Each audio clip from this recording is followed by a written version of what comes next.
Halo ladies and gentlemen, welcome back again di We Are Lazy. Terima kasih buat kalian yang sudah mengklik video ini dan enjoy the story. Oke, gak usah berlete-lete lagi, langsung aja kita lanjutkan alur cerita The First Order episode 6. Let's go up village.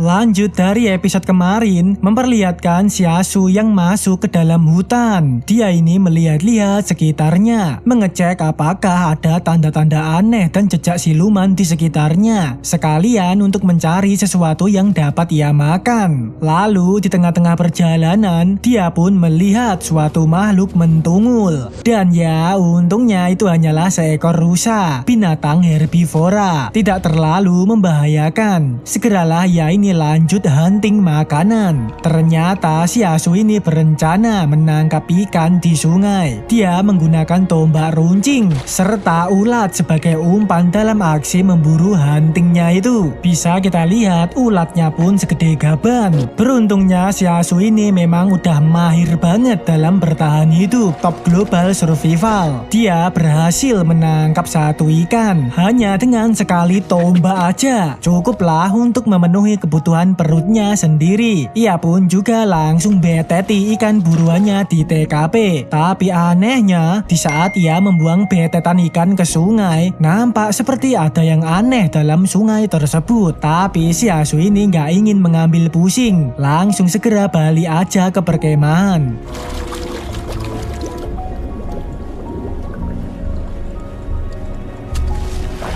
Dan benar aja, bisa kita lihat muncul suatu siluman misterius yang tampaknya ngeri-ngerong. Sayangnya kita tidak diperlihatkan wujud siluman tersebut, hanya ditunjukkan cipratan air sungai aja. Lalu scene berganti di malam hari, memperlihatkan situasi perkemahan yang dimana Xiaosu ini dengan santainya membakar ikan buruannya. Jelas hal itu membuat grup betina idol terbangkongkan. Tak menyangka Xiaosu benar-benar bisa mencari makanan sendiri, membuat mereka pun tergiur dengan kenikmatan ikan bakar itu. Karena memang grup betina idol ini hanya madang makanan kemasan aja, nggak selezat ikan bakarnya Xiaosu. Apalagi dibakar di TKP, jadi masih anget gitu. Lalu di saat Xiaosu ini hendak ngemplok ikan bakarnya, tiba-tiba mesin ketik menginfokan misi baru, yaitu berjudul hal-hal baik harus dibagi dengan orang lain. Mendengar itu, segeralah Xiaosu ini menjalankan aksinya, yaitu menyodorkan ikan bakarnya ke hadapan Mas Agen. Di situ Mas Agen pun mengira bahwa Xiaosu ingin mengajak makan ikan bakar bareng. Tapi siapa sangka, ternyata Xiaosu ini langsung menarik kembali ikan bakarnya, seraya berucap, "Weh buset, apa yang kau pikirkan? Aku hanya ingin kau melihat sekilas saja, berbagi kebahagiaanku." Setelah mengatakan itu, tugas dari mesin ketik pun berhasil selesai. Ya, karena memang tugas mesin ketik adalah hanya berbagi kebahagiaan, tidak menyuruh berbagi makanan. Xiaosu pun mendapat imbalan 1 poin kelincahan lagi. Di situ Xiaosu mencoba menawarkan barter pada Mas Agen, yaitu 3 botol air minum untuk setengah sisi ikan bakarnya. Dan benar aja, Mas Agen langsung menyetujui tawaran tersebut. Setelah itu, di saat Xiaosu ini hendak madang ikan bakarnya, tiba-tiba betina topi menghampirinya. Xiaosu ini belum sempat merasakan ikan bakarnya sendiri udah diganggu mulu. Ya, betina topi ini ikut-ikutan minta ikan bakarnya Xiaosu. Di situ betina topi kampretnya menodongkan pistolnya ke arah Xiaosu, sehingga Xiaosu pun terpaksa membagikan ikan bakarnya, namun hanya untuk 2 gigitan aja. Dengan begitu, betina topi pun memanggil betina idol untuk ikut menyantap ikan bakar. Beruntungnya betina idol ini cukup sadar diri, dia nggak ingin menyantap makanan Xiaosu secara cuma-cuma. Akhirnya betina idol memberikan Xiaosu 2 gigitan coklat juga.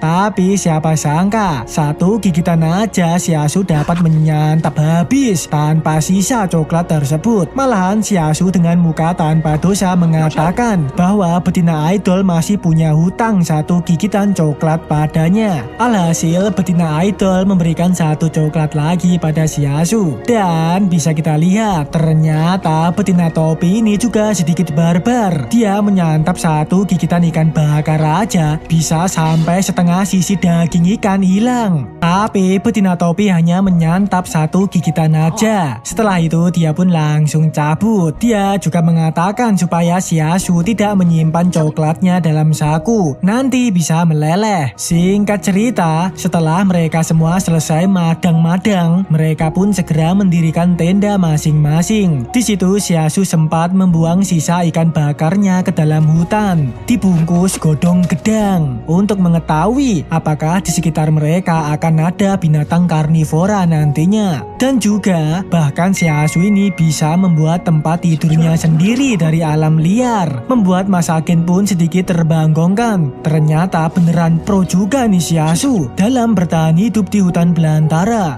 Dan mereka pun tidur istirahat masing-masing. Di situ Shiasu pun melihat tendanya betina topi, yang ternyata betina topi ini walaupun saat jam istirahat tidur, dia nggak tidur dengan nyantai. Betina topi tidur dalam posisi duduk dan menghadap keluar tenda, seakan-akan setengah tidur dan setengah terjaga waspada. Udah kayak lumba-lumba, karena faktanya lumba-lumba tidur dengan menutup mata mereka sebagian dan membiarkan yang lain tetap terbuka untuk mendeteksi bahaya. Oke, lanjut malah bahas lumba-lumba. Di sini bisa kita lihat bahwa sisa makanan yang dibuang Shiasu tadi ternyata disantap oleh siluman misterius. Tapi setelah itu scene langsung berganti di keesokan harinya, memperlihatkan mereka yang beres-beres bersiap untuk melanjutkan perjalanannya. Shiasu juga mengecek sisa makanan ikan bakarnya kemarin, yang ternyata benar-benar ludes tak tersisa, menandakan bahwa memang ada makhluk karnivora yang menyantap sisa ikan bakarnya. Dan setelah itu segeralah mereka semua ini lanjut OTW. Di tengah-tengah perjalanan Shiasu pun menyarankan untuk melewati jalur yang menjauh dari sungai. Shiasu merasa mungkin akan berbahaya jika melewati tepi sungai. Singkat cerita, setelah OTW untuk beberapa saat, mereka ini dikagetkan dengan mentungulnya seekor rusa. Rusa yang sempat Shiasu lihat di awal tadi. Ternyata rusa itu adalah emak-emak, memiliki 2 ekor anak rusa mini. Awalnya nggak ada yang aneh dengan rusa tersebut, hingga tak lama kemudian tiba-tiba terjadilah hal yang membangkangkan.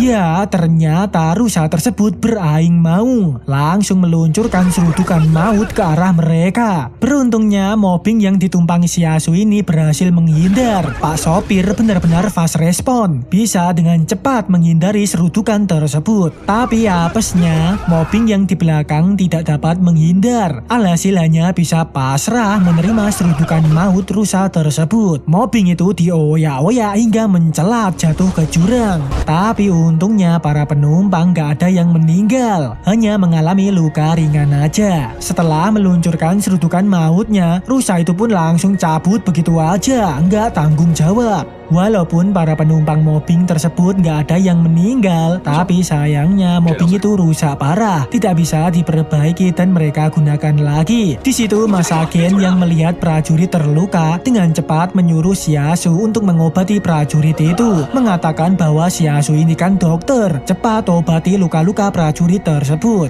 Tapi kampretnya Shiasu ini bukannya mengobati, tapi malah ngelawak. Ya, kayaknya memang beneran kena penyakit mental ya Shiasu ini, menyatakan bahwa dirinya ini memanglah seorang dokter, tapi dokter spiritual. Singkat cerita, karena mobil mereka ini rusak satu, sedangkan jumlah mereka lumayan banyak, alhasil harus ada yang rela duduk di belakang pickup mobil. Wah, mendengar itu, jelas Shiasu langsung semangat mengajukan diri untuk duduk di pickup, ya supaya bisa madang nyantap biskuit yang mantap jiwa. Namun jelas sekali Komandan Letnan Su gak akan membiarkan itu terjadi. terjadi, memilih 2 prajurit lain aja yang duduk di pickup demi mengamankan persediaan makan mereka, karena mereka kan gak jago berburu kayak Shiasu. Dan segeralah prajurit itu bergegas naik ke belakang pickup. Tapi di saat salah satu prajurit hendak naik, tiba-tiba terjadi momen yang membanggongkan. Prajurit tersebut mengalami hal yang di luar nurul. Dia tiba-tiba kejang-kejang dan kesakitan di bagian lehernya, seakan-akan ada sesuatu yang sedang menyakitinya. Bahkan mulutnya pun sampai berbusa ngeri gitu. Hingga hal itu pun akhirnya membuat si prajurit meninggal di TKP. Jelas semua orang auto terbanggongkan, apalagi Shiasu. Dia belum pernah melihat kejadian seperti itu sebelumnya. Hanya bisa bertanya-tanya ada apa dengan prajurit tersebut. Lalu di situ Mas Agen langsung koar-koar kepada Shiasu, mengatakan sebenarnya Shiasu ini memilih rute macam apa. Sebelumnya aja grup mereka nggak ada yang mengalami hal seperti ini. Apakah Shiasu juga nggak jago dalam menjelajah? Mendengar itu Shiasu pun langsung menjawab dengan lantang. Ia menyatakan bahwa rute yang kupilih ini nggak bermasalah, tapi harusnya kalian tahu hutan belantara ini sudah semakin aneh. Aku tak tahu kenapa kalian ingin pergi ke Gunung Jing, tapi aku menyarankanmu jika nggak ingin meninggal sebaiknya segera kembali pulang ke Benteng 113. Dan episode pun bersambung, ladies and gentlemen. Lanjut dari episode kemarin, yang dimana tiba-tiba kelompok mereka ini dikagetkan dengan meninggalnya salah satu prajurit. Meninggalnya pun juga sangat aneh. Dalam hitungan detik aja nyawa langsung hilang. Apalagi meninggalnya dengan keadaan mengenaskan. Mulutnya berbusa. Shiasu sendiri juga nggak tahu apa yang sebenarnya terjadi dengan prajurit itu. Dan menyarankan untuk kembali aja ke Benteng 113 jika tidak ingin meninggal di hutan belantara. Shiasu sendiri di dalam hatinya juga bergumam. Dia berasumsi hanya untuk mengawal sebuah band menuju ke Benteng 112 nggak mungkin membuat begitu banyak orang mempertaruhkan nyawanya untuk menuntaskan. Pasti ada yang dirahasiakan dengan operasional ini. Apa sebenarnya tujuan grup orang benteng ini? Di situ Shiasu pun penasaran dengan kondisi jenazah prajurit yang meninggal. Ia mencoba mengecek dan menganalisa jenazah tersebut, dan tercidulah ternyata di leher jenazah itu terdapat sengatan lebah. Bisa disimpulkan prajurit itu meninggal karena dientup tawon. Dengan cepat Shiasu mencabut jarum lebah tersebut, mengamankan. Sepertinya binatang-binatang di zaman Shiasu ini benar-benar sudah bermutasi menjadi lebih ngeri-ngerong. Bahkan tawon aja bisa sampai membuat nyawa hilang. Walaupun telah terjadi hal mengerikan seperti itu, grup betina idol masih aja ngeyel untuk melanjutkan perjalanannya. Jenazah prajurit pun juga mereka bawa, ditaruh di pickup belakang. Shiasu pun juga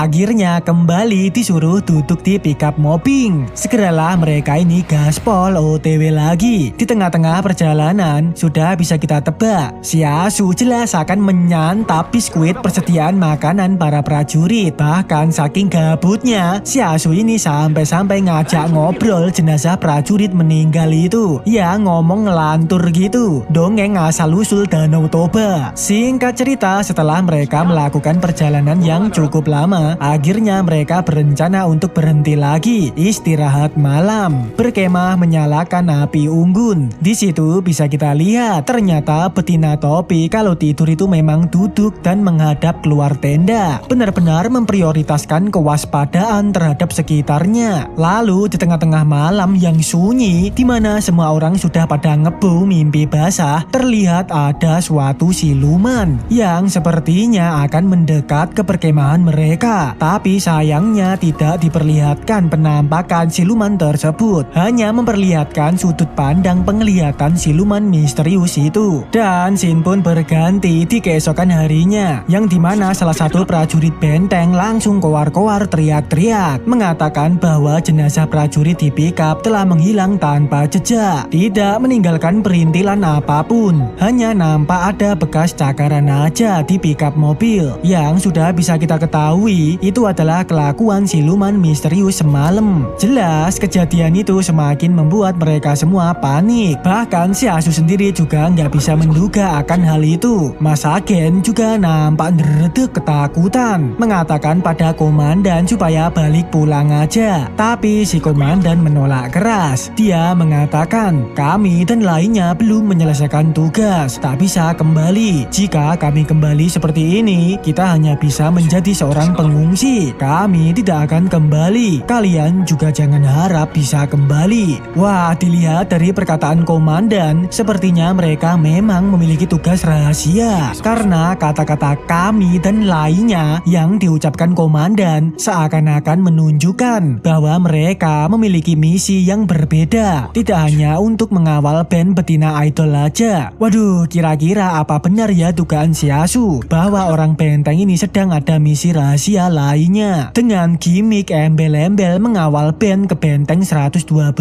Tapi ya udahlah ya, mari kita simak dulu aja. Di situ bahkan mereka ini samar-samar mendengar suara auman serigala.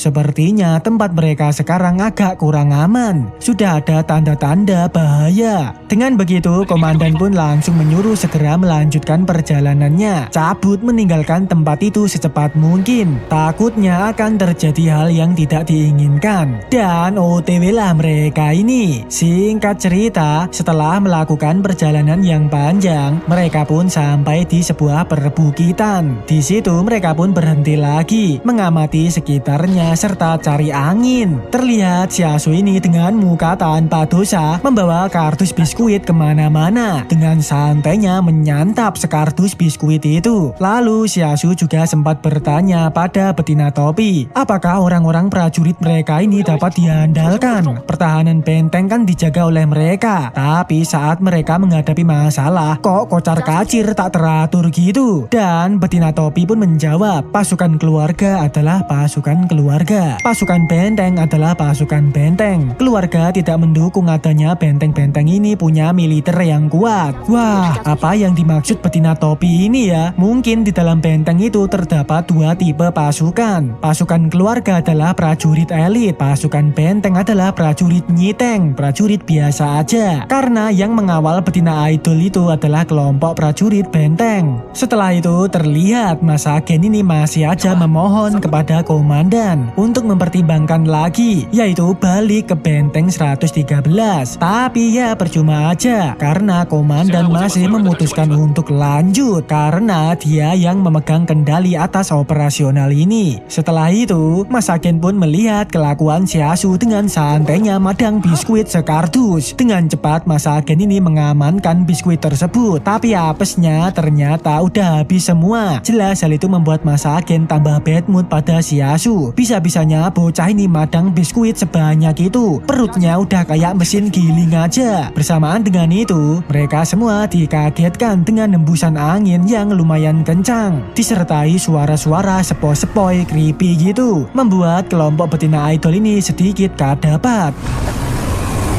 Apakah akan terjadi sesuatu yang membangkongkan nantinya? Tapi si Asu ini malah dengan santainya mengatakan, wah, aku akan makan biskuit-biskuitku lagi untuk menenangkan diri. Mendengar itu, betina idol pun langsung bertanya pada si Asu, kau pasti tahu kan suara apakah itu? Dan si Asu menjawab, itu adalah suara angin lembah. Tidak jauh di depan adalah jalur lembah besar yang menuju ke Gunung Jing. Angin bertiup dari dalam lembah, suaranya ya seperti itu. Tidak perlu terlalu kaget. Pantas saja si Asu jadi guru bertahan hidup. Semua pengetahuan alam liar pada umumnya dapat ia ketahui, kecuali hal-hal misterius dan aneh yang ada di alam liar. Setelah itu, komandan pun langsung menyarankan lanjut OTW lagi aja. Keburu malam, harus segera sampai di lembah untuk berkemah. Singkat cerita, akhirnya tibalah mereka ini di pintu masuk lembah. Ternyata memang benar, angin bertiup kencang dari dalam lembah tersebut. Lalu salah satu prajurit pun melihat sebuah tulisan yang terukir di tebing lembah. Bertulisan, orang hidup dilarang masuk. Melihat itu jelas pandangan semua orang autofokus ke arah Xiasu. Apakah Xiasu yang mengukir pesan tersebut? Xiasu pun berkata, ketika aku datang ke sini tahun lalu, belum ada ukiran itu. Mas agen yang mendengar itu jelas sedikit terbanggongkan. Kenapa Xiasu bisa sampai ke sini? Ini kan tempat yang sangat jauh dari benteng 113. Walaupun berburu, tidak harus sampai ke sini kan? Siapa sebenarnya Xiasu ini? Pasti menyembunyikan identitasnya. Dan Xiasu pun menjawab dengan lantang, ada sesuatu hal yang selama ini belum kukatakan pada kalian. Sebenarnya aku adalah keturunan naga. Memang ya Xiasu ini sedikit membanggongkan. Kelakuannya selalu di luar nurul. Padahal situasi mereka ini lagi tegang-tegangnya. Dengan begitu komandan pun langsung menginterogasi Xiasu. Karena Xiasu ini nampak mencurigakan. Menegaskan supaya Xiasu ini menjelaskan secara detail kenapa ia datang ke sini tahun lalu. Dan Xiasu pun menjawab, aku bertemu dengan sekawanan serigala di Gunung Yun tahun lalu. Dan dikejar hingga sampai ke tempat ini. Saat itu aku sangat dredeg ketakutan. Hanya bisa berlari masuk ke tempat yang berangin. Setelah aku sudah masuk ke dalam lembah yang berangin, sekawanan serigala tidak mengejarku. Aku sembunyi di dalam lembah selama 2 hari. Lalu aku keluar setelah mereka pergi. Jadi aku nggak tahu jalan setelah ini. Aku juga belum pernah ke sana. Setelah itu Xiasu pun mencoba mengingat-ingat kejadian mengerikan tahun lalu yang memang bisa kita lihat. Xiasu dikejar oleh sekawanan serigala sekabupaten. Tapi anehnya, saat dirinya delosor di dalam lembah, dia langsung semaput gitu. Lalu terbangun beberapa hari kemudian. Bahkan dirinya juga nggak mengalami luka parah. Sekawanan serigala juga sudah nggak ada. Ditambah lagi, masalah sakit kepalanya dimulai sejak saat itu. Apakah kekuatan mesin ketiknya Xiasu ini memiliki hubungan dengan yang ada di dalam lembah ya? Masih menjadi sebuah misteri. Singkat cerita, komandan pun memerintahkan untuk berkemah di situ dulu malam ini, serta berunding bersama rencana apa yang akan mereka lakukan selanjutnya. Komandan mengatakan, saat ini kita menghadapi pilihan sulit. Jika melewati lembah ini, kemungkinan akan ada bahaya yang tidak terduga di dalamnya. Tapi jika kembali ke kota, di dalam hutan mungkin ada bahaya tersembunyi. Betina Idol ikut berkata, meskipun telah muncul bahaya di dalam hutan, banyak dari kita yang berhasil selamat. Tapi bahaya di dalam lembah lebih sulit diperkirakan. Kurasa sebaiknya kita kembali. Dan setelah berdiskusi bersama, akhirnya komandan setuju untuk kembali pulang aja. Malam ini mereka akan istirahat dulu di TKP dan akan cabut go home besok. Lalu tak lama kemudian mereka dikagetkan dengan kemunculan suara gaduh yang bersumber di mobil pickup mereka. Awalnya mereka mengira itu kelakuan Xiasu yang sedang cari-cari biskuit. Tapi siapa sangka Xiasu berada bersama mereka. Akhirnya segeralah mereka ini bersiaga dan waspada, menghampiri untuk mengecek mobil pickup tersebut. Hingga akhirnya terciduklah muncul siluman tikus celurut yang ukurannya segede gaban. Langsung mencolot untuk mencokot salah satu prajurit. Karena panik, para prajurit pun meluncurkan tembakannya secara sembarangan, yang asal nembak gitu.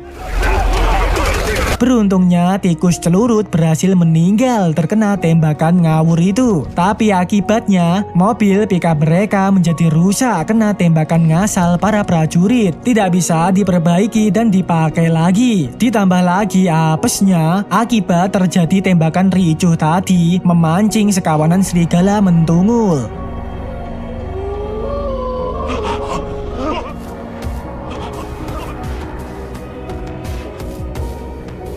Satu persatu siluman serigala berdatangan. Hingga sampai-sampai bisa kita lihat memang sekawanan serigala itu sangat banyak. Mungkin lebih dari sekabupaten. Xiasu yang melihat itu jelas auto kadapat, berteriak untuk segera lari melarikan diri. kabur masuk ke dalam lembah. Hanya itulah jalan satu-satunya lolos dari siluman serigala. Segeralah kelompok betina idol ini kocar-kacir, berusaha menyelamatkan dirinya masing-masing, mengikuti arah Shiasu pergi, yaitu menuju ke dalam lembah. Sayangnya dua anggota band tidak terselamatkan. Mereka meninggal kena serbuan siluman serigala sekabupaten. Setelah itu, mobilnya betina topi mentungul, langsung menghadang Shiasu, menodongkan pistolnya serta menegaskan supaya Shiasu ini masuk ke dalam mobil.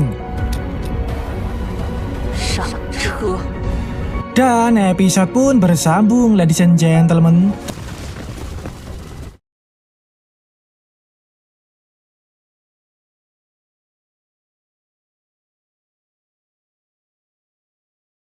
Lanjut dari episode kemarin yang dimana betina topi menghadang Shiasu, menegaskan supaya Shiasu ikut mereka masuk ke dalam mobil. Bersamaan dengan itu, sekawanan serigala ternyata beneran gak ngejar masuk ke lembah, hanya celingak-celinguk di luar lembah aja. Alhasil betina topi tidak jadi memaksa Shiasu masuk ke mobil. Mereka semua berhenti sejenak dan turun dari mobil. Auto terbanggongkan melihat kawanan serigala tersebut. Ternyata yang dikatakan Shiasu beneran gak bohong. Serigala gak berani masuk ke dalam lembah. Entah mengapa hal itu bisa terjadi, masih menjadi sebuah misteri. Di situ Mas Agen pun menyarankan bagaimana jika mereka berkemah dulu di situ. Saat serigala pergi, mereka akan kembali pulang ke jalan yang telah mereka lalui. Tapi Shiasu langsung nyeletus, "Kembalilah jika kau mau. Aku tak akan kembali ke jalan yang sama." Begitu juga dengan si komandan. Ia berkata bahwa Shiasu benar, kita nggak bisa kembali lagi. Jadi mereka semua mau nggak mau harus ngikut sarannya komandan dan Shiasu. Lalu di situ Mas Agen ini terbanggongkan melihat kelakuan Shiasu yang membawa tikus celurut. Dia bertanya-tanya untuk apa Shiasu ini membawa tikus tersebut, dan Shiasu pun menjawab dengan santai, "Untuk dimakan lah, mau apa lagi? Tikus celurut ini telah memakan makanan di mobil pickup dan sekarang aku akan memakannya." Sangat masuk akal kan? Benar-benar di luar nurul ya Shiasu ini. Setelah itu, Shiasu pun melihat si betina topi. Shiasu ini menyadari kejadian pada saat dirinya ditodong pistol serta disuruh masuk ke dalam mobil oleh betina topi. Sepertinya kelakuan betina topi itu tidak berniat untuk menyelamatkannya, tapi hanya butuh bantuannya agar bisa bertahan hidup di alam liar. Menyadari itu, Shiasu pun bertanya kepada mesin ketik apa tingkat keterampilan bertahan hidupnya di alam liar. Dan mesin ketik menjawab bahwa Shiasu ini memang tingkat mahir dalam bertahan hidup di alam liar. Setelah itu mereka berkemah sementara di lembah, beristirahat serta menyalakan api unggun untuk menghangatkan tubuh. Grupnya betina idol ini benar-benar telah kehabisan persediaan makanan. Mereka sekarang sudah jelas akan puasa, diet, mau nggak mau harus menahan rasa lapar. Di situ sebenarnya Shiasu sempat menawarkan apakah mereka mau makan tikus celurutnya, tapi sudah jelas Mas Agen dan kawan-kawan menolak keras. Jijik dengan tikus celurut tersebut. Alhasil komandan menegaskan kelompoknya untuk bertahan selama 1-2 hari tanpa makan, berharap setelah melewati lembah mereka akan menemukan makanan. Lalu tak lama kemudian, si betina topi secara tiba-tiba memberikan pisau militernya kepada Shiasu. Dia berkata, "Aku akan meminjamkannya padamu, tapi dengan syarat kau harus mencarikan makanan untukku." Mendengar itu, Shiasu pun langsung menjawab, itu sih mustahil. Pisau itu harus diberikan padaku, baru adil." Tanpa berlete-lete, betina topi langsung menyetujui perkataan Shiasu, memberikan pisau militernya kepada Shiasu. Setelah itu ia pun juga langsung cabut. Nampak Shiasu yang mendapat pisau itu sedikit bahagia. Lumayan dapat pisau stainless steel, karena bertepatan juga dirinya hanya punya pisau dari tulang. Jadi mungkin pisau militer ini akan lebih overpower. Singkat cerita, tak lama kemudian tiba-tiba Shiasu ini menyadari sesuatu yang aneh di sekitar mereka. Dengan cepat dia pun bersiaga dan waspada. mengamati sekitarnya. Dan benar aja, di tembok tebing lembah mentungul suatu makhluk yang membanggongkan, yaitu siluman kumbang ngeri ngerong. Jumlahnya pun juga sekabupaten. Dengan cepat, si asu ini berteriak menyarankan untuk segera cabut melarikan diri. Bersamaan dengan itu juga, ternyata siluman kumbang langsung berterbangan, berupaya melakukan serangan terhadap mereka. Untuk beberapa saat, mereka mencoba bertahan dari serbuan siluman kumbang sekabupaten. Si asu sendiri mencoba mencari prajurit yang bisa jadi sopir dalam aksi melarikan dirinya. Karena kalau berlari nggak mungkin bisa lolos dari siluman kumbang. Di situ mesin ketik juga menginfokan misi baru, yaitu untuk menyelamatkan 10 orang. Tapi si asu ini nggak menggubris hal itu, karena menyelamatkan dirinya aja masih bumbuan. Lah kok disuruh nyelamatin 10 orang? Bisa-bisa malah dirinya meninggal di TKP. Alhasil si asu langsung menyuruh Pak Sopir untuk segera cabut aja. Gaspol meninggalkan tempat itu secepatnya. Singkat cerita, beruntungnya mereka akhirnya bisa lolos dari serbuan siluman kumbang. Beberapa prajurit lainnya juga berhasil lolos. Bahkan si asu ini mendapat ucapan terima kasih yang tulus dari Pak Sopir. Ditambah lagi, yang membanggongkan adalah si asu ini tanpa sengaja juga menyelesaikan misi dari mesin ketik yang disuruh menyelamatkan 10 orang, mendapatkan imbalan 1 poin kekuatan. Jelas hal itu membuat si asu ini kadapat, padahal di dalam mobbing mereka hanya terdapat 4 orang aja. Atau mungkin selama ada 10 orang yang hidup selamat berhasil lolos, maka misi tetap akan dianggap selesai. Lalu di situ mereka pun dikagetkan dengan penampakan suram di sekitarnya, yaitu banyak sekali jenazah orang-orang. Si asu berasumsi mungkinkah itu adalah kelakuan siluman kumbang sekabupaten tadi. Ya udahlah ya, mereka memilih fokus melanjutkan perjalanannya. Singkat cerita, setelah terus berkendara, pada akhirnya mereka pun telah keluar dari lembah. Tak disangka mereka melihat pemandangan yang sangat beautiful. Hutan belantara nampak seperti dunia magical. Beberapa tumbuhan bercahaya warna-warni yang sangat memanjakan mata banget. Mereka pun memutuskan untuk turun sejenak, menikmati pemandangan tersebut. Lalu salah satu prajurit mencoba untuk menyentuh daun yang sedang terjatuh. Tapi si asu langsung menggagalkan kelakuan itu serta mengatakan, hutan ini sangat aneh, jangan melakukan hal-hal yang membanggongkan. Komandan juga ikut berkata bahwa kelompok mereka ini sekarang hanya tersisa 11 orang aja, harus lebih berhati-hati. Terlihat si Mas Agen benar-benar koar-koar, semakin deredek dan ketakutan gitu. Ia mengatakan seharusnya dari awal mereka tidak menjelajah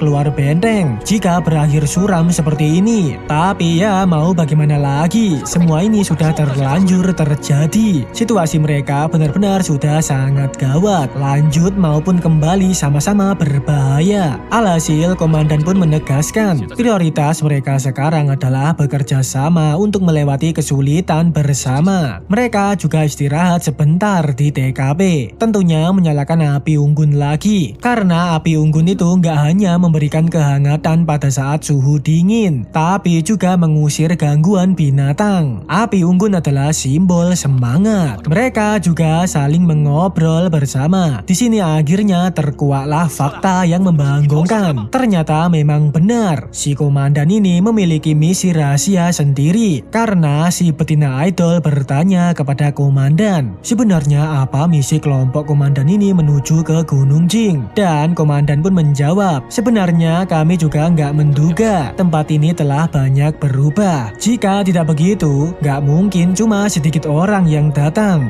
Tapi sayangnya si komandan ini masih aja merahasiakan misinya, tidak menjelaskan secara detail misinya itu. Ya masih dirahasiakan gitu. Hingga hal itu membuat Mas Agen ini semakin emosi. Padahal mereka ini sudah melewati kesulitan sampai ke titik ini. Bahkan mereka juga nggak akan tahu apakah bisa kembali selamat selamat hidup-hidup. Tapi mengapa komandan ini masih aja merahasiakan misinya? Tidak ingin berbagi sharing kepada semua orang. Bukannya harus saling bekerja sama untuk melewati kesulitan. Dan komandan pun menjawab, kau sendiri yang memilih keluar benteng dan masuk ke sini, tapi malah menyalahkan kami. Meski kami tidak ada misi tugas, bukankah kalian juga masih tetap ingin pergi keluar benteng? Seolah-olah kami memaksamu datang dan mengorbankan dirimu. Mendengar itu, Masakin hanya bisa terdiam ingah-ingih. Sementara si betina topi dengan santainya langsung menyela obrolan mereka semua. Betina topi mengatakan, aku lapar, seraya menghampiri Shiasu. Melihat itu, langsung dengan cepat Shiasu ini melayani betina topi, mencoba untuk masuk ke hutan mencarikan sesuatu yang dapat ia makan. Karena memang udah ada kesepakatan tadi, barter dengan pisau militernya betina topi. Untungnya di situ betina topi langsung berkata, tikus celurut ada di bagasi belakang. Ternyata saat melarikan diri di lembah tebing tadi, betina topi sempat membawa tikus celurutnya Shiasu. Karena memang pada saat itu Shiasu fokus melarikan diri, lupa membawa tikus celurutnya. Alhasil sekarang segeralah Shiasu ini membakar tikus celurut tersebut, dijadikan santapan mantap jiwa. Bahkan betina topi juga membantu mencarikan kayu bakar di dalam hutan. Di situ Shiasu pun memberikan tips kepada betina topi, yaitu saat keluar dari hutan jangan membelakanginya, karena insting serangan mendadak kucing besar akan terpicu. Mereka bahkan nggak dapat mengendalikan diri mereka sendiri. Itu sangat berbahaya. Tapi saat kau bertemu dengannya, mungkin tidak akan menyerangmu. Jadi jangan pernah berpaling dari hutan. Tak ada yang tahu apa yang sembunyi di dalam hutan. Dan setelah itu segeralah Shiasu dan betina topi ini menyantap tikus bakarnya. Bahkan membuat Masakin dan kawan-kawan ini tergiur mencium aroma sedap dari tikus celurut bakar itu. Lalu Shiasu pun mencoba bertanya kepada mesin ketik, bisakah mesin ketik memberikan daftar keahlian yang dimiliki oleh betina topi? Tapi sayangnya mesin ketik mengatakan hal itu tidak diizinkan. Alhasil Shiasu pun bertanya, berapa tingkat skill bertarungnya betina topi? Dan tak disangka mesin ketik menginfokan bahwa betina topi sangat mahir dalam tawuran. Sedangkan untuk skill tawurannya Shiasu hanya di tingkat menengah aja, masih di bawahnya betina topi. Mendengar itu Shiasu pun mencoba menggunakan buku panduan belajarnya untuk mencomot skill si betina topi. Tapi apesnya, karena memang bisanya memilih skill secara acak, Shiasu malah mendapatkan skill tingkat tinggi si betina topi dalam olahraga lompat tali.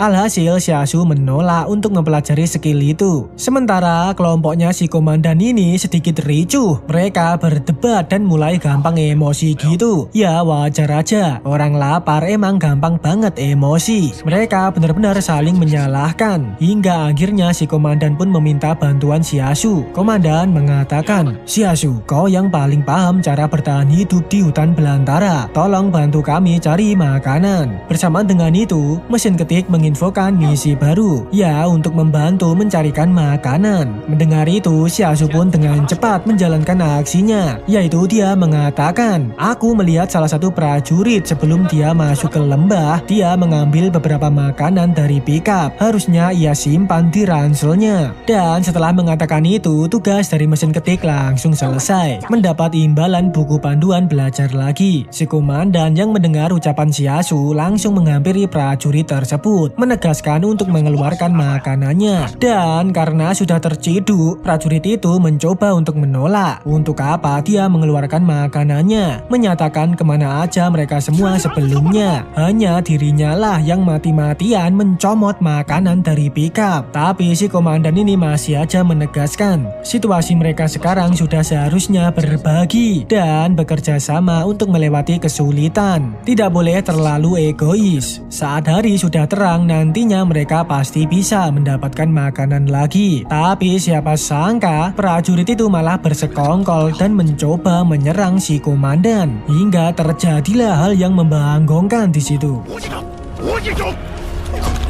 Ternyata si komandan ini juga mempunyai kekuatan super aneh, yaitu sebuah kaki bunshin, bayangan hitam kloningannya gitu. Jelas melihat itu semua orang auto kadapat. Kekuatan si komandan ini benar-benar lumayan ngeri juga. Bahkan peluru aja dapat ditahan dengan mudah oleh bayangan tersebut. Dan episode pun bersambung, ladies and gentlemen.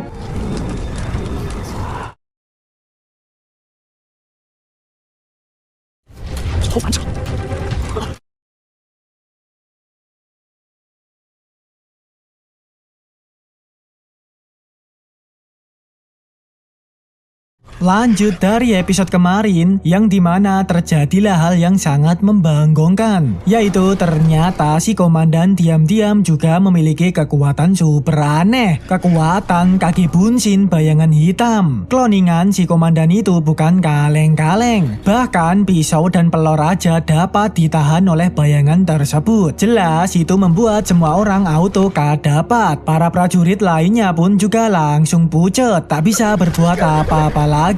Sadar diri si komandan ini bukanlah tandingannya. Di situ komandan pun mengatakan, "Aku hanya ingin membawa kalian semua keluar dari sini, tidak bermaksud melukai siapapun." Setelah itu komandan pun juga berkata kepada Shiasu, bertanya bukankah Shiasu ini adalah seorang dokter, meminta supaya Shiasu memeriksa dan mengobati luka para prajurit yang telah ia serang. Mendengar itu, segeralah Shiasu ini mengecek kondisi prajurit tersebut yang memang kondisi lukanya cukup parah, tertancap pisau di bagian sisi perutnya. Shiasu mengatakan bahwa prajurit ini sebentar lagi palingan juga meninggal. Mendengar itu jelas prajurit auto terbanggongkan. Barbar juga ya Shiasu kalau ngomong, ceplas-ceplos. Namun si komandan langsung menyaut, "Aku tidak menyerangnya di bagian yang fatal. Sebelumnya Pak Cina juga mengatakan bahwa dirimu memiliki obat andalan yang mujarab untuk mengobati luka luar. Aku yakin kau pasti memilikinya." Dan Shiasu pun menjawab, "Obat andalanku ini sangat mahal. Apa kau akan membayarnya? Aku adalah pemandu kalian dan bukan dokter kalian. Jika ingin aku menjadi dokter juga, itu sih gak masalah, asalkan dapat bayaran tambahan." Mendengar itu, si prajurit yang terluka langsung menyodorkan uang kepada Shiasu. Tanpa berlete-lete lagi, segeralah Shiasu ini bersedia mengobatinya. Walaupun begitu, Shiasu tidak merampok semua uangnya si prajurit. Dia hanya mengambil uang sebagian sesuai dengan harga layanannya, tidak rakus terhadap uang gitu. Hal itu juga membuat Shiasu mendapatkan ucapan terima kasih yang tulus dari prajurit tersebut. Singkat cerita, selesailah prajurit itu diobati, diolesin obat andalannya Shiasu. Di situ komandan pun akhirnya bersedia untuk sharing, berbagi cerita, tidak ingin menyembunyikan rahasianya lagi terhadap sesama. Komandan berkata, "Sekarang aku tidak akan merahasiakan apa-apa lagi pada kalian.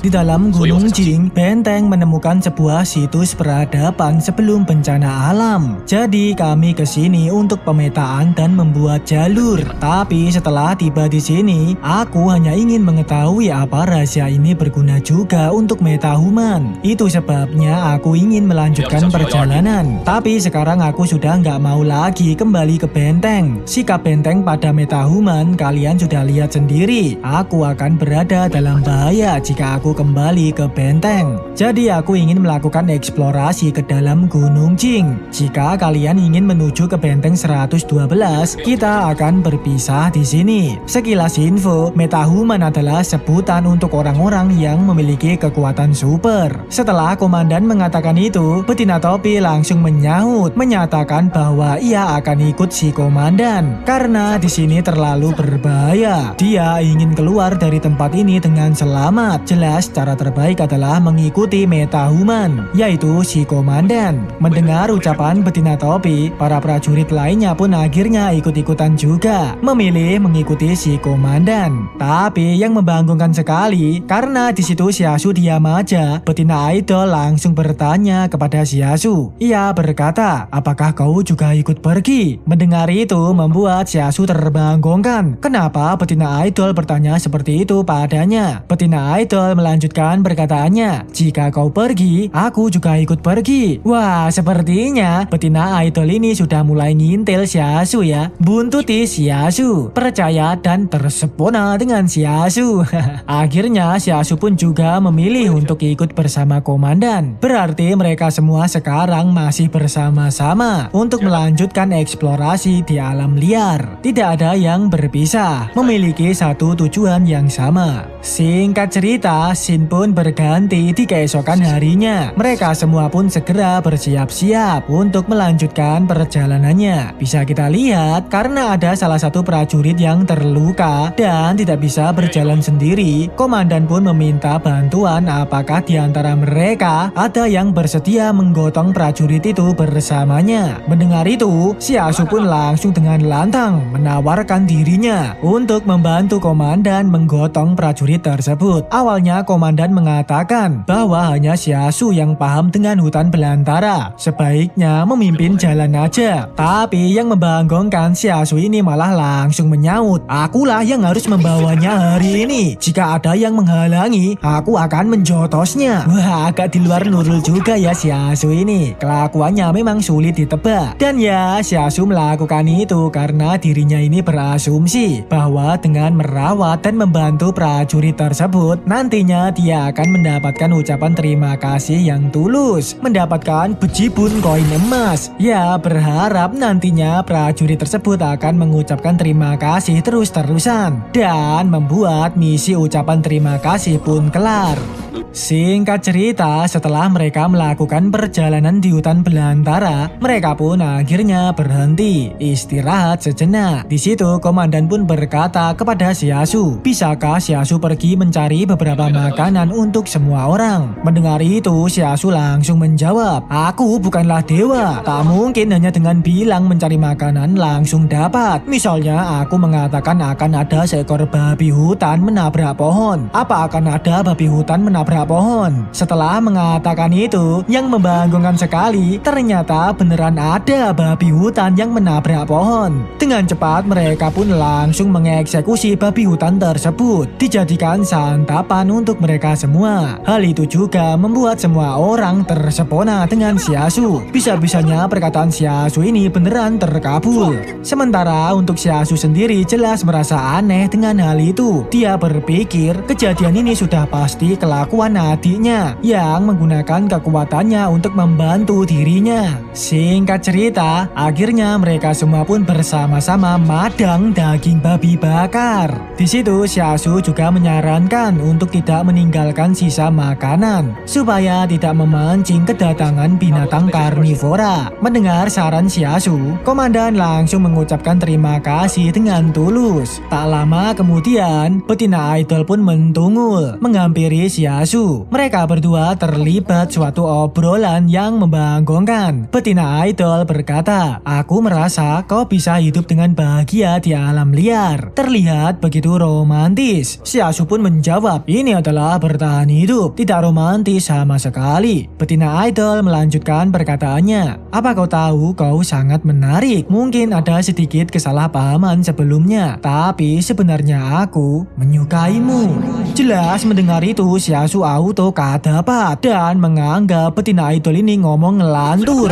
Betina idol pun berkata lagi, jika kau membantuku keluar dan kembali ke benteng 113, aku akan memberimu 3 tempat di dalam benteng. Tapi Xiaosu dengan santai menjawab, jangan membuat janji palsu. Kamu kan bukan penanggung jawab atas kendali di dalam benteng. Dan Xiaosu pun langsung cabut meninggalkan betina idol. Hal itu membuat betina idol pun seketika bad mood dan pergi menyendiri kayak ABG lagi patah hati gitu. Sementara komandan pun kembali bertanya kepada Xiaosu, bagaimana cara mereka supaya mendapatkan air minum. Xiaosu menjelaskan harus mencari sungai atau mengumpulkan embun yang ada di atas daun-daun. Tapi aku tidak menyarankan untuk pergi ke sungai. Jadi tahan haus sejenak. Besok pagi bisa mencari embun. Mendengar itu komandan setuju dan berterima kasih tulus kepada Xiaosu. Tampaknya sekarang komandan benar-benar mempercayai Shiasu dalam setiap tindakan untuk bertahan hidup di alam liar. Lalu tak lama kemudian mereka mendengar teriakan minta tolong dari betina idol yang ternyata sedang diganggu oleh salah satu prajurit cabul. Beruntungnya betina topi langsung dengan cepat menuju ke TKP menolong betina idol. Semua orang juga ikut datang ke TKP. Di situ betina topi menyuruh Shiasu untuk mencomot senjata si prajurit, mengamankan supaya ke depan tidak bertindak di luar Nurul lagi. Memang benar-benar cabul juga ya prajurit ini. Singkat cerita, mereka pun segera bersiap-siap lagi untuk melanjutkan perjalanannya. Sebelum melanjutkan perjalanan, terlihat Shiasu ini sok-sokan berperilaku baik kepada prajurit yang terluka. Bertanya apakah prajurit tersebut masih lapar atau kepanasan. Dan prajurit terluka itu menjawab, semuanya sudah aman terkendali, serta mengucapkan terima kasih. Tapi kampretnya, ucapan terima kasih yang diucapkan prajurit itu nggak tulus. Shiasu nggak mendapatkan koin emas dari mesin ketik. Alhasil Shiasu seketika langsung bad mood. Koar-koar nggak mau lagi gotong si prajurit. Langsung menunjuk Masagen untuk menggotong prajurit tersebut. Jika Masagen menolak, maka Masagen akan dijotos. Memang kelakuan Shiasu ini membanggongkan ya. Dan scene pun berganti, memperlihatkan mereka yang akhirnya melanjutkan perjalanannya. Di situ Shiasu menunjukkan cara bagaimana mendapatkan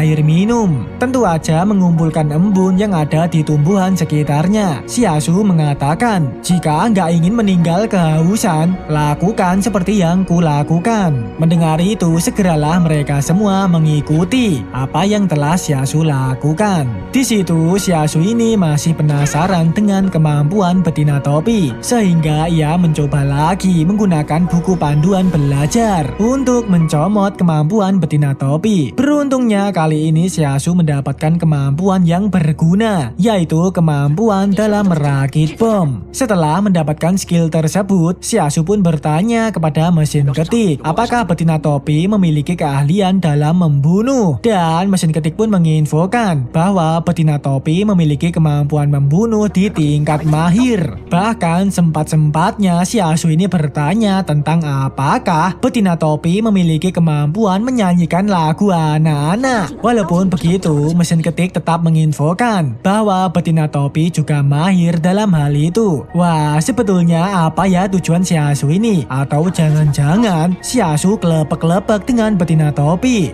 Muncul rasa cinta terhadap betina topi. Setelah itu, Shiasu pun juga bertanya kepada semua orang, aku kan telah mengajari kalian cara bertahan hidup di alam liar. Bukannya seharusnya kalian berterima kasih padaku? Wah, boleh juga ya nih triknya Shiasu dalam mendapatkan ucapan terima kasih. Dan ya, mereka semua mengucapkan terima kasih dengan tulus kepada Shiasu. Sementara di sisi lain, memperlihatkan betina idol yang dari tadi masih untap-untup. Dia menghampiri Shiasu seraya berkata, aku tidak mampu naik ke atas sana. Aku akan memberimu 10.000 yuan. Bisakah kau bantu aku ambilkan beberapa? Ya, ternyata dari tadi betina idol gak bisa ngambil embun sendiri. Untungnya Shiasu bersedia membantu betina idol.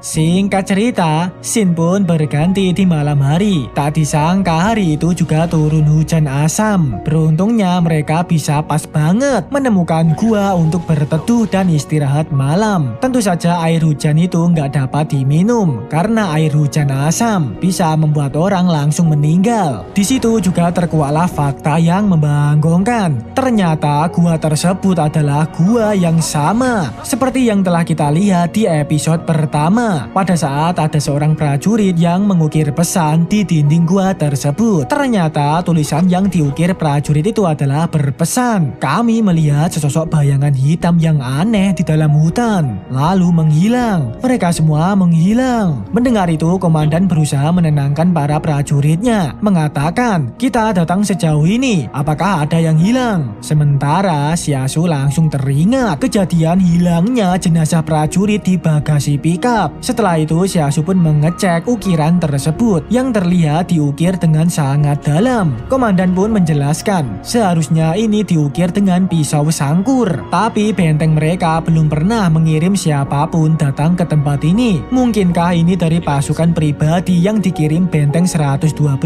Dengan begitu, komandan pun akhirnya menyarankan untuk bermalam di gua ini dulu, serta menjaga secara bergiliran. Komandan akan menjaga di shift pertama. Di situ 2 orang prajurit berencana untuk keluar sebentar, yaitu panggilan alam, buang air besar, ngising. Sementara di dalam gua, mereka pun mengobrol bersama. Xiaosu ini sedikit penasaran dan bertanya, di dalam benteng kalian seperti apa sih rasanya? Kami hidup dengan sangat sulit di kota gelandangan. Kami bahkan tidak punya cukup uang untuk makan. Mereka mengatakan jika tinggal di dalam benteng, semuanya cerdas, banyak uang, terlahir jadi orang besar. Sangat keren. Dan betina idol pun menjawab, apakah sekarang kau masih berpikir seperti itu? Pasukan yang kau lihat ini bekerja untuk para pengelola benteng. Tapi keluarga besar seperti grup King tak ingin pasukan militer milik pengelola benteng terlalu kuat. Wah, betina idol pun juga mengatakan hal yang sama seperti yang dikatakan betina topi kemarin. Sebenarnya di dalam benteng itu seperti apa ya? Dan juga masih belum dijelaskan secara detail. Setelah itu betina idol pun berkata lagi kepada Xiaosu, bisakah kau membawaku keluar dengan selamat? Aku sudah nggak punya apa-apa lagi di alam liar ini. Kau adalah satu-satunya yang dapat kuandalkan. Dan kampretnya Xiaosu ini malah menjawab, kau sudah nggak punya apa-apa, tapi masih berani memintaku untuk membawamu keluar dengan selamat. Bangke juga ya Xiaosu ini. Setelah itu komandan pun bertanya-tanya juga, kenapa 2 prajurit yang panggilan alam tadi belum juga balik-balik? Masa ngising selama itu? Apakah mereka baik-baik aja? Dan episode pun bersambung, ladies and gentlemen.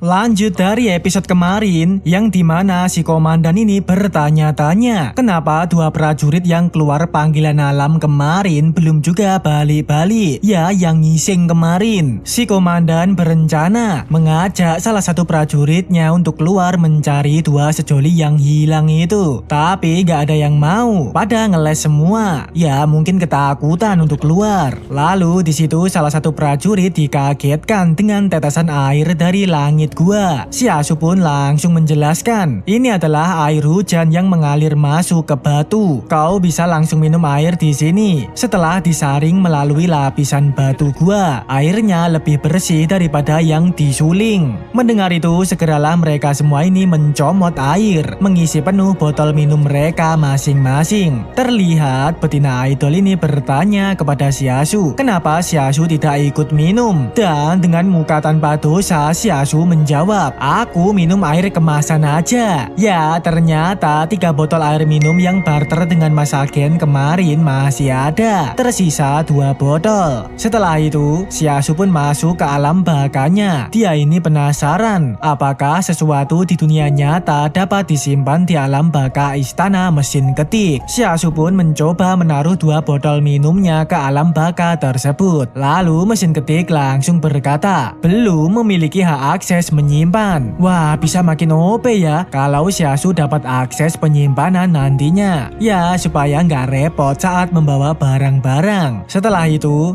lanjutlah kelompok mereka ini menjalankan tugasnya, yaitu berjaga di malam hari secara bergiliran. Singkat cerita, setelah Xiaosu dan kawan-kawan berjaga secara bergiliran, sekarang gantian 2 prajurit yang akan bertugas menjaga. Awalnya semua berjalan baik-baik aja, tidak ada sesuatu yang mencurigakan. Tapi di tengah-tengah malam, di mana semua orang sudah ngebu, ternyata 2 prajurit yang berjaga tadi memiliki rencana untuk ngebunuh Xiaosu dan betina topi. Beruntungnya seperti yang sudah kita ketahui, betina topi sangat mengedepankan kewaspadaan. Ya, walaupun sudah tertidur, betina topi masih memiliki sedikit kesadaran untuk waspada terhadap sekitarnya. Jadi dia bisa dengan cepat cepat membela diri, menggagalkan kelakuan prajurit Dougal itu. Bahkan Xiaosu juga dapat membela diri, menyerang balik prajurit Dougal tersebut. Dalam aksi itu, mesin ketik juga menginfokan misi baru untuk membunuh lawan dengan cepat. Akhirnya Xiaosu pun menekuk prajurit itu hingga meninggal di TKP. Dengan kejadian gaduh itu, membuat semua orang akhirnya terbangun. Bahkan komandan juga nggak tahu apa-apa, toleh-toleh gitu.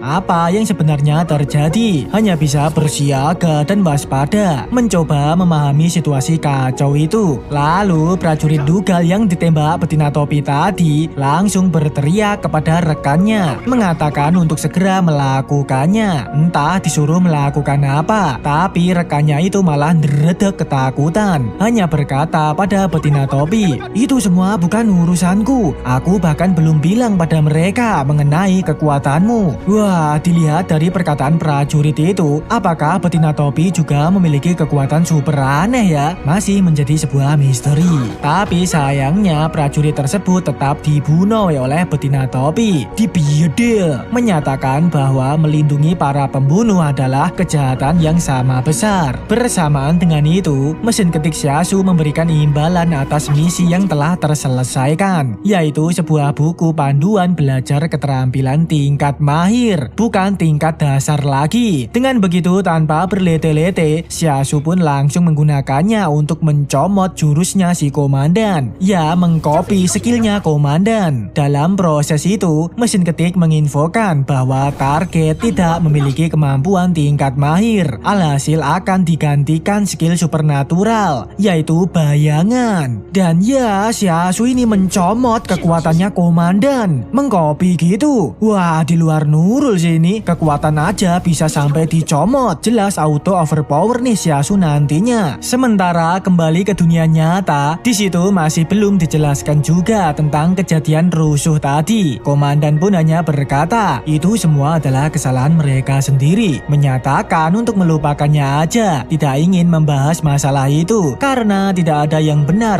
atau salah di alam liar ini. 3 jenazah prajurit pun juga ditaruh di luar gua. Di situ Xiaosu sempat mencomot senjatanya prajurit yang meninggal, mengambil pistolnya. Lalu sebelum lanjut istirahat, Xiaosu berkata kepada betina topi untuk memanggilnya jika ada sesuatu yang mencurigakan. Terlihat Xiaosu ini mencoba untuk menuju ke alam bakanya lagi, mengecek kekuatan bayangan yang baru aja dia comot. Tak lama kemudian terjadilah hal yang membanggongkan. Bayangan itu bergerak dengan sendirinya, melakukan aksi-aksi yang membanggongkan. Sayangnya Xiaosu belum bisa mengendalikan bayangan itu, sehingga dia pun bertanya kepada mesin ketik, dia harus bagaimana supaya bisa mengendalikan bayangannya. Dan mesin ketik pun menjawab, durasi untuk menggunakan bayangan tergantung pada kekuatan mentalmu. Mendengar itu Xiaosu bertanya lagi, lalu seberapa kuat kekuatan mentalku? Tapi sayang sekali mesin ketik tidak diizinkan untuk memberitahu. Dan setelah itu scene pun berganti di keesokan harinya. Di situ Xiaosu pun langsung mengecek satu prajurit yang terluka kemarin, ya pasiennya, menginfokan bahwa sekarang lukanya telah sembuh, sudah bisa berjalan sendiri, gak usah ngerepotin lagi minta digotong. Melihat itu si komandan pun jadi tertarik dengan obat andalannya Xiaosu. Boleh juga nih obatnya, bener-bener mujarab. Alhasil mereka pun saling bertransaksi. Obat andalannya Xiaosu ini terjual dengan harga 8.000 yuan, dibeli oleh si komandan. Wah, lama-lama Xiaosu ini bisa-bisa kaya raya juga ya, jadi sultan. Setelah melakukan transaksi, tiba-tiba mesin ketik berkata, Tuan terdeteksi membawa uang sebesar 20.000 yuan. Akses penyimpanan dasar bisa dibeli. Mendengar itu jelas membuat Xiaosu ini auto terbanggongkan. Benarkah bisa dibeli dengan uang? Sebenarnya mesin ketik ini butuh uang untuk apa? Lagian nggak belanja juga kan? Tapi mesin ketik tidak menjelaskan hal itu dan malah langsung bertanya lagi, apakah Xiaosu ini akan membelinya? Kok malah ngoceh-ngoceh? Dan akhirnya Xiaosu pun memilih untuk membelinya aja. Lumayan kan bisa menyimpan benda di dunia nyata ke dalam alam baka. Dan setelah melakukan transaksi, terbukalah tempat penyimpanan dasar. Tapi ternyata penyimpanan dasar itu sedikit membanggongkan. Ya, hanya kotak kecil banget gitu. itu. Sampai-sampai membuat Xiaosu ini koar-koar. Bayar 20.000 yuan kok hanya dapat tempat kecil banget. Benar-benar agak di luar nurul juga ya mesin ketik ini. Tapi ya udahlah ya, setidaknya masih bisa dibuat untuk menyimpan beberapa barang. Di situ Xiaosu pun menaruh 2 botol air minumnya di tempat penyimpanan. Dan Shin pun kembali ke dunia nyata. Sebelum mereka semua ini melanjutkan perjalanannya, terlihat Xiaosu sedang sikat gigi menggunakan ranting kayu alam liar. Bahkan betina topi dan komandan sampai ikut-ikut gitu melakukan apa yang dilakukan Xiaosu. Sudah kayak jadi panutan gitu Xiaosu ini. Tapi BTW yang dilakukan Xiaosu ini memanglah benar. Sebelum adanya sikat gigi, orang-orang zaman dahulu menggunakan ranting tipis untuk menggosok gigi-gigi mereka. Ranting tersebut saat ini kita ketahui sebagai siwak yang masih banyak orang gunakan karena budaya yang masih bertahan. Oke lanjut, malah bahas sikat gigi. Dan mereka semua pun bersiap untuk berangkat. Meski di alam liar sangat berbahaya, tapi juga nggak bisa terus-terusan bersembunyi. Di situ betina idol juga bertanya, 2 orang prajurit yang keluar panggilan alam kemarin kemana? Komandan pun menjawab, keberadaannya tidak diketahui. Tidak ada tanda-tanda jejak mereka sama sekali. Mungkin dia ngising sampai ke alam baka, jadi hanya bisa pasrah ikhlas saja. Dan mereka pun OTW berangkat menjelajah. Di tengah-tengah perjalanan, Xiaosu ini bertanya kepada komandan, apakah komandan tahu apa yang berada di dalam Gunung Jing? Komandan pun menjawab, kayaknya sih ada sebuah kota misterius. Di dalamnya mungkin terdapat rahasia evolusi binatang buas, atau mungkin juga merupakan titik asal tatanan spesies baru. Aku juga pernah dengar bahwa selain kita, ada tim benteng lain juga dalam perjalanan menuju ke Gunung Jing. Lalu Xiaosu bertanya lagi, apakah sekarang semua benteng terfokus pada metahuman? Si komandan menjawab, apa kau pernah dengar tentang metahuman yang membunuh pengelola benteng? Metahuman itu adalah bagian dari organisasi yang disebut penjahat. Metahuman lebih kuat dari yang kau bayangkan. Jadi sekarang benteng utama dan konglomerat tengah mencoba berbagai tindakan untuk menangani para metahuman. Seperti yang kau tahu, benteng telah membuat sebuah rumah sakit jiwa untuk meneliti metahuman. Di satu sisi ini adalah tindakan pencegahan, tapi di sisi lain mungkin juga sedang mempertimbangkan untuk menggunakan kemampuan mereka. Itulah sebabnya aku tidak bisa kembali. Jika benteng tahu bahwa aku adalah seorang metahuman, aku pasti akan menderita. Di situ si komandan ini sepertinya juga memiliki feeling pada Xiaosu, tapi dia berkata seakan-akan melawak. Kau pasti juga metahuman kan? Kau pasti membangkitkan kekuatan untuk membuat orang lain marah. Mendengar itu Xiaosu pun langsung bertanya kepada mesin ketik, apakah memang benar dirinya memiliki kemampuan untuk membuat orang lain marah? Dan benar aja, mesin ketik menginfokan bahwa kemampuan membuat orang lain marah di tingkat sempurna. Emang dasarnya udah gaplek ya Xiaosu ini. Singkat cerita, setelah terus berjalan menjelajah, pada akhirnya mereka pun melihat sesuatu yang mencurigakan di depan mereka. Sebuah benda aneh yang bergerak-gerak dengan sendirinya. Melihat itu seketika membuat mereka semua ini kadapat, bersiaga dan waspada. Komandan pun mengatakan, bayangan itu terlihat seperti seorang wanita yang mengenakan pakaian putih sedang mencakar pohon. Padahal faktanya itu adalah boneka, kayak boneka balon toko cat gitu. Mereka semua perlahan maju ke depan, seraya standby dengan senjatanya masing-masing. Dan akhirnya setelah mereka mendekat, terciduklah benda aneh tersebut yang memang sebuah boneka. Tapi mereka semua ini tidak paham dengan itu, saling bertanya-tanya apakah salah satu dari mereka pernah melihat benda tersebut. Ya karena memang di zaman mereka ini nggak ada begituan. Lagian mereka juga lahirnya jauh setelah terjadinya bencana, jadi nggak tahu apa-apa tentang zaman sebelum bencana. Di lain sisi, Xiaosu juga menemukan sebuah benda kaleng, Tupperware. Setelah dibuka, mereka juga sedikit terbanggongkan karena kaleng tersebut berisi sebuah barcode, kode batang gitu. Mereka juga berasumsi apakah ini adalah sisa-sisa peradaban sebelumnya, karena memang plastik membutuhkan ratusan tahun untuk terurai. Makanya benda ini tidak rusak, tapi mereka jelas bertanya-tanya dengan pola barcode tersebut. Melihat itu Mas Agen malah langsung mengatakan, apa mungkin itu adalah sebuah peta? Bentuknya persegi kan? hutan dan di dalam ada sebuah labirin. Mungkinkah ini adalah peta kota misterius di Gunung Jing? Sementara betina idol juga melihat bahwa di bawah barcode itu ada sebuah tulisan lagi yang dibaca, tolong pindai kode QR untuk membayar. Dan ya, ternyata itu adalah QRIS, bayar dengan scan kayak aplikasi Dana. Tapi ya, bagi kelompok Xiaosu ini jelas mereka nggak akan paham dengan itu. Daripada mereka olah-olo mikir ngelantur nggak jelas, akhirnya komandan menyarankan untuk segera lanjut aja, mengatakan mereka akan mengetahuinya ketika sampai di sana. Dan mereka pun akhirnya lanjut OTW menjelajah. Bahkan Mas Agen pun membawa boneka toko cat tadi. Dan episode pun bersambung, ladies and gentlemen.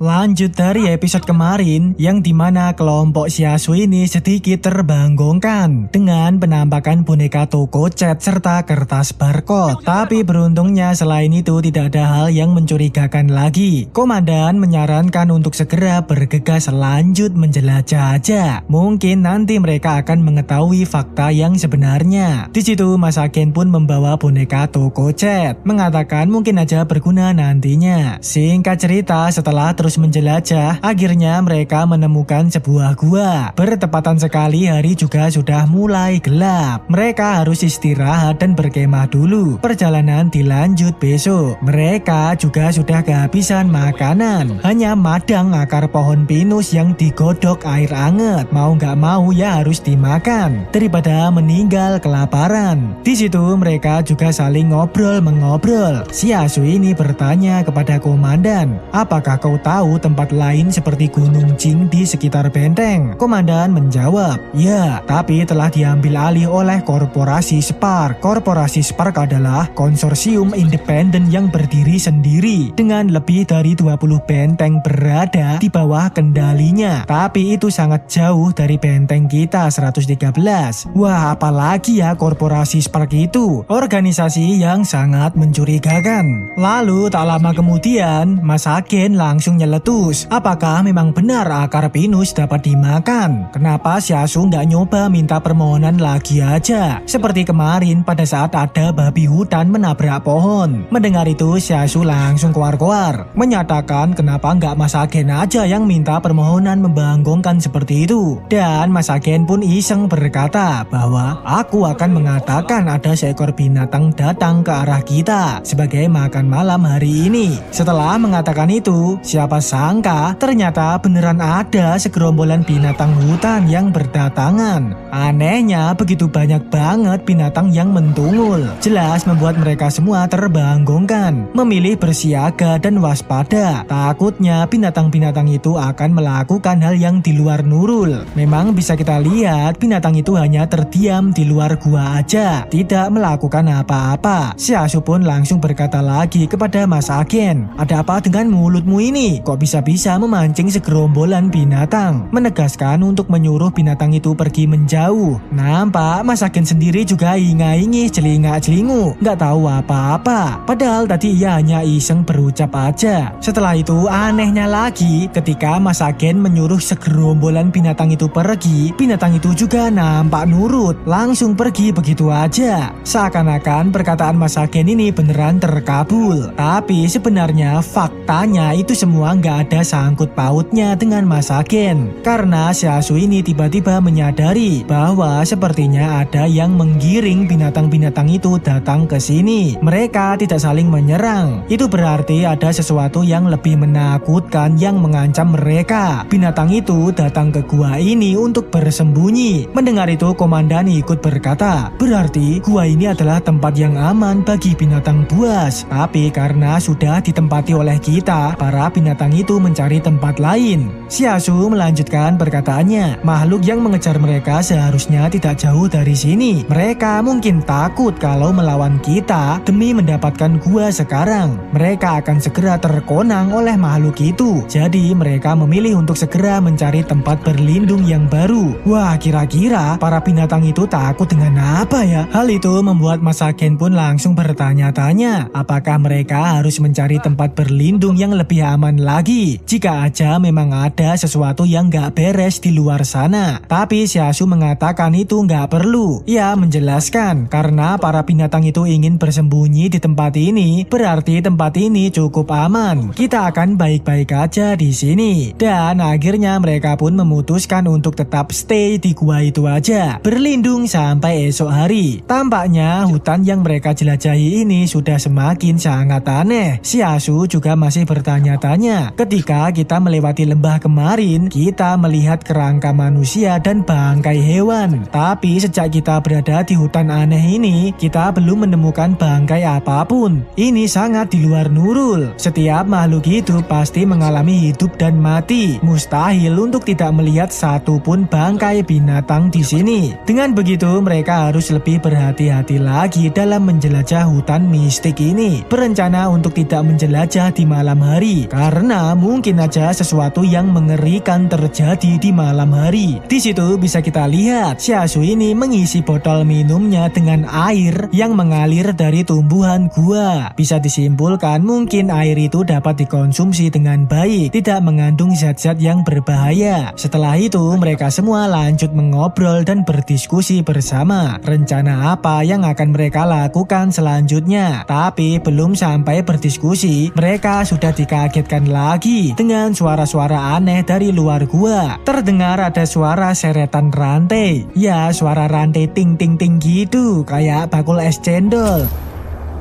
Membuat mereka kembali bersiaga dan waspada lagi, mengecek kondisi di luar gua. Akhirnya kita diperlihatkanlah samar-samar penampakan makhluk yang membanggongkan. Wujudnya sih kayak zombie berangkang gitu, atau mungkin bisa juga mirip goblin. Entah makhluk apaan itu, apakah manusia spesies baru akibat radiasi nuklir dan bencana alam 200 tahun yang lalu. Masih menjadi sebuah misteri. Xiaosu dan kawan-kawan ini masih belum melihat penampakan makhluk tersebut, hanya berjaga di gua aja, menegaskan jika ada sesuatu yang mentungul segera menembaknya bersama-sama. Dan setelah mereka ini standby untuk beberapa saat, anehnya makhluk tersebut tidak mentungul, malah terdengar berjalan mundur menjauh dari gua tersebut. Sepertinya memang benar dugaan Xiaosu bahwa gua tersebut adalah tempat yang aman untuk bersembunyi. Pantas saja para binatang memilih gua tersebut untuk berlindung karena makhluk tersebut gak berani keluar dari hutan. Dengan terjadinya itu, komandan pun menyarankan untuk berjaga secara bergiliran untuk menghindari hal-hal yang tidak diinginkan. Singkat cerita, scene pun berganti di keesokan harinya yang secara tiba-tiba mereka semua ini dikagetkan dengan horok-horoknya gua mereka. Awalnya si prajurit mengira apakah ini ledakan gunung berapi, tapi komandan mengatakan kedengarannya tidak seperti gunung berapi, lebih mirip bahan peledak. Mendengar itu, Xiaosu langsung ikut nimbrung. Ia bertanya kepada komandan, "Kau pernah bilang sebelumnya kalau ada tim lain yang datang ke Gunung Jing?" Komandan menjawab, "Kemungkinan besar mereka berasal dari grup konsorsium King. Mereka adalah pengelola asli dari benteng 112. Harusnya sulit bagi konsorsium lain melewati mereka untuk sampai ke tempat ini. Sepertinya konsorsium King mengirim pasukan bersenjata mereka dari benteng 112. Kita harus sampai di sana sebelum mereka mengungkap rahasianya." Komandan menyarankan untuk segera bergegas maju aja. Betina topi ikut berkata, "Dari suara ledakan, tempat terjadinya berjarak puluhan kilometer dari sini. Jika bergerak cepat, harusnya kita bisa sampai sebelum matahari terbenam." Mendengar itu, Xiaosu langsung menyaut, "Kau tidak bisa hanya memperkirakan jarak garis lurus pegunungan, karena jalannya berkelok-kelok. Puluhan kilometer ini mungkin butuh waktu selama beberapa hari. Jika tidak sampai di sana malam ini, jangan mengambil resiko bergerak ketika malam. Tapi jika kalian ingin terus maju, aku akan mencari tempat berlindung dan menunggu hingga pagi." Wah, jenius juga ya Xiaosu ini. Benar-benar mengerti situasi alam. Ya kali, masa di gunung jalannya lurus lempeng gitu, jelas bakal belak-belok. Walaupun puluhan puluhan meter, bisa-bisa akan jadi ratusan kilometer. Beruntungnya mereka semua setuju dengan saran Shiasu untuk tidak bergerak di malam hari, berlindung hingga pagi. Sebelum lanjut menjelajah, Shiasu ini bergumam di dalam hati. Ia memohon, semoga jalannya tidak terlalu sulit. Wah, baru kali ini ya Shiasu benar-benar mengharapkan sesuatu dengan serius. Berarti hutan belantara yang mereka lalui ini sudah di luar pengetahuan Shiasu. Dan mereka akhirnya berangkat OTW melanjutkan perjalanannya. Singkat cerita, di tengah-tengah perjalanan terjadilah momen yang membanggakan, yaitu mereka melihat seorang jenazah pria yang sudah delosor, tak berdaya tergeletak di tanah. Segeralah mereka ini mengecek kondisi jenazah tersebut yang terlihat sangat mengenaskan. Komandan mengatakan bahwa jenazah ini bukan dari konsorsium King. Lalu komandan pun melihat kalung nama jenazah tersebut dan tak disangka itu adalah prajuritnya sendiri yang kemarin sempat hilang di bagasi mobil, yang meninggal karena diintup tawon. Jelas melihat itu membuat semua orang auto terbanggongkan, tak percaya bahwa itu adalah prajurit dari benteng 113. Lalu Shiasu lanjut mengecek jenazah tersebut. Ia menjelaskan luka di tubuh jenazah ini aneh, isi perutnya dimakan oleh makhluk misterius, tapi bekas gigitannya lah yang aneh. Aku belum pernah melihat bekas gigitan seperti ini sebelumnya. Mendengar itu komandan ikut mengecek dan menganalisa. Setelah itu dia pun mengatakan ini adalah bekas gigitan manusia. Komandan ini sangat yakin sekali karena dia menjelaskan, ketika aku masih sekolah pernah pacaran dan putus. Lenganku digigit oleh mantan pacarku. Wah, di luar prediksi BMKG ya si komandan ini. Bisa-bisanya bahas masa lalu yang suram. Putus cinta. Jelas mereka semakin kebingungan. Kenapa kok bisa ada gigitan manusia di jenazah tersebut? Shiasu berasumsi, mungkinkah makhluk misterius semalam adalah manusia? Hal itu membuat mereka semakin waspada lagi, memantau sekitar mereka dengan lebih hati-hati. Takutnya makhluk misterius juga bisa muncul di siang hari. Mereka pun melanjutkan perjalanannya sambil bertimi-timi, memastikan bahwa sekitarnya aman terkendali. Komandan juga menginfokan, menurut praktik militer, ketika mereka eksplorasi dan melakukan peledakan, pasti mempunyai pengintai yang berjaga di sekitarnya. Jadi kita harus berhati-hati juga dengan hal itu. Jangan sampai terkonang oleh grup mereka. Di situ kelompok Shiasu ini juga berpapasan dengan kucing garong yang sedang terluka. Melihat itu Shiasu ikut beranggapan area di sekitar grup King mungkin juga telah dibersihkan secara paksa. Kucing garong ini pasti takut dan lari. Sebenarnya apa yang dilakukan oleh grup benteng misterius itu ya masih belum dijelaskan secara detail. Tak hanya kucing garong aja, bahkan babi hutan juga ikut kabur. Melihat itu Masaken langsung mengatakan, kenapa tidak membakar babi hutan itu? Mereka kan sudah seharian penuh nggak makan. Mungkin bisa dibakar untuk dijadikan makan siang. Mendengar itu Shiasu langsung nyeledus. Aku sangat iri padamu. Punya otak tapi tidak dimanfaatkan dengan baik. Kau menyalakan api di sini, bukankah itu sama aja dengan bilang kau berada di sini? Dan ya, asap api dapat memancing kelompok korporasi Spark mengetahui keberadaan mereka. Sementara si prajurit ikut nimbrung. Kita kan sama-sama manusia. Bukankah seharusnya bergegas untuk menghampiri mereka sekarang? Kenapa malah bertimi-timi gini?